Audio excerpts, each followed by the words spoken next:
Акшумкар партиясынын саясий кеңеши биз чечим кабыл алдык. Бир топ партиялаштарыбыз ошол бүтүн Кыргызстан менен чогуу жогорку кеңешке барабыз дедик. Анын ичинде мен да бар.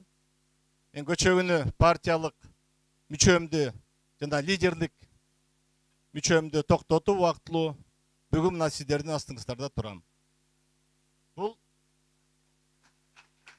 саясий Акшумкар партиясынын чечими болду. Биз бириктик. Бул биригүү учурдун талабы. Дүйнөдө, өзгөчө Кыргызстанда чукул кырдаал пайда болду. Баарыбызды өзгөртүп атат. Аң сезимибиз, көз карашыбыз, багытыбыз. Бул жанагы апат ушу баарыбызды түрттү. Биз ошол чакырыкка жооп катары мынакей сиздер менен чогуу турабыз. Саясатчы катары биз чечим кабыл алдык. Буну көп жолу айтып келишкен.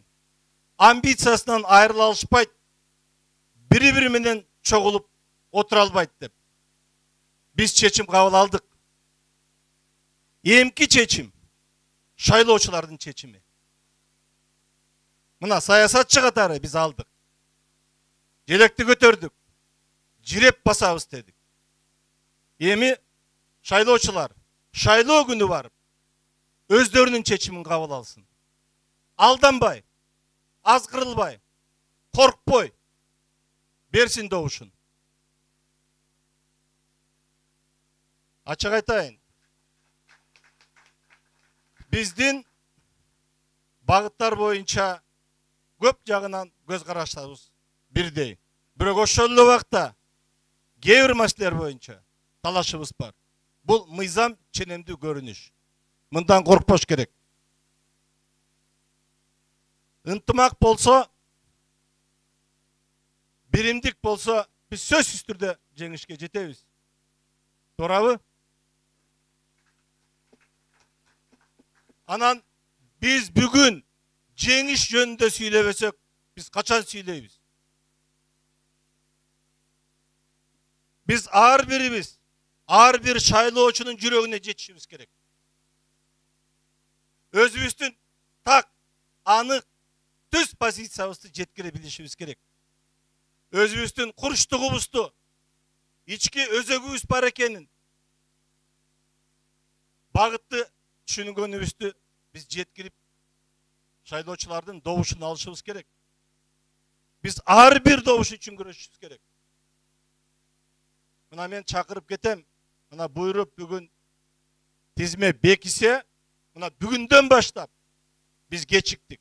Бирок бүгүндөн баштап ар бир добуш үчүн күрөш башталат.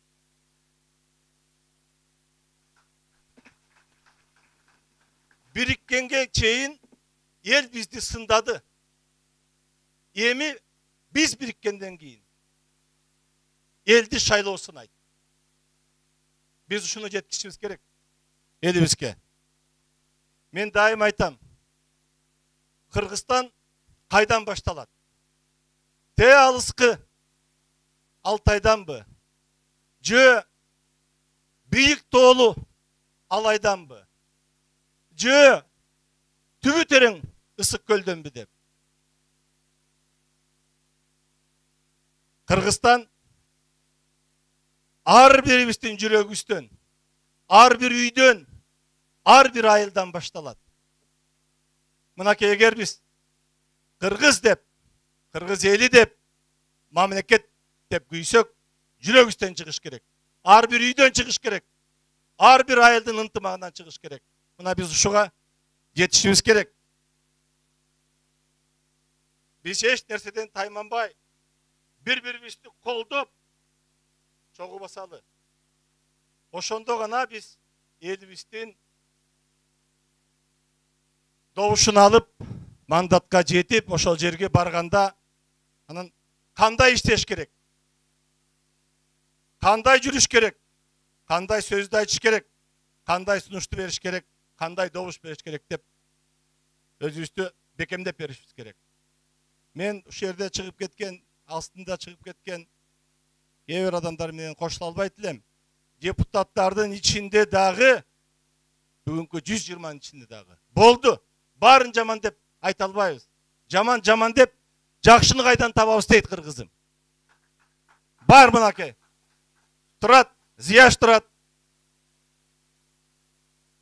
Исхак Масалиев турат. Мына эч нерседен коркпогон Мадаминов турат. Мен үчүн бирөө үчүн күрөшкөн ошол парламенттин залынын ичинен болушуп. Сатылбаган оюн түз айткандар бар. Эми сөзүмдү аяктап жатып, Асан Кайгынын бир 4 сап ыры менен бүткүм келет да. Ат кадырын биле албайт, алыска сапар жүрбөгөн дейт. Калк кадырын биле албайт, адилетсиз сүйлөгөн. Журт кадырын биле албайт, акыл айтса көнтпөгөн. Куштун табын биле албайт, акшумкар таптап салбаган. Кадим каада биле албайт, жакшыдан нуска тийбеген.